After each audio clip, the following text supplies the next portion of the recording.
রাত পোহালেই ঈদ, তাই স্বজনদের সাথে ঈদের আনন্দ ভাগাভাগি করতে গ্রামমুখী রাজধানীতে বসবাসরত কর্মজীবী মানুষ রাজধানীর বাস স্ট্যান্ডগুলোতে ভিড় করছেন নারীর টানে বাড়ি যেতে।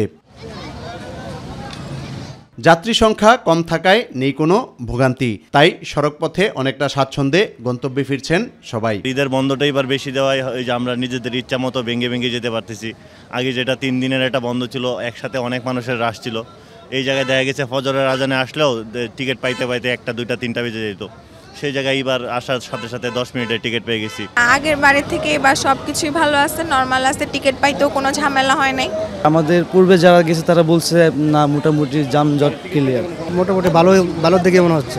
ছুটি পাইছে বাড়িতে চলে যেতে, যদি যানজট না থাকে তাহলে ভালো হয়ে যাওয়া যাবে। এদিকে অতিরিক্ত ভাড়া আদায়ের অভিযোগ প্রমাণিত হলে জরিমানা আদায় করছেন ভ্রাম্যমাণ আদালত। কাউন্টারে কোনো টিকিট দেয় না, সব গাড়ির ভিতরে দেয়। তারপরে মালিক সমিতির অনুরোধে আমি জরিমানা পরের থেকে ছেড়ে দিচ্ছি, নাহলে কালকে আমি ওদের রুট পারমিট বন্ধ করে দিতাম।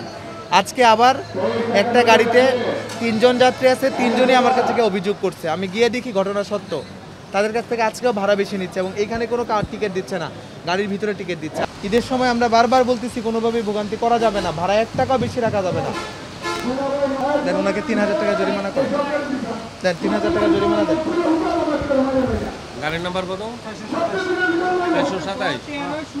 টানা 9 দিনের ছুটি থাকায় অনেকেই আগেভাগেই বাড়িতে চলে গেছেন ঈদের আনন্দ উপভোগ করার জন্য। ফলে ঈদের আগের দিনে যাত্রীদের নেই কোনো ভোগান্তি, নিরাপদে বাড়িতে ফিরে স্বজনদের সঙ্গে ঈদের আনন্দ উপভোগ করবে, এমনটাই প্রত্যাশা সাধারণ মানুষের। ইউসুফ আলী, মাই টিভি, ঢাকা।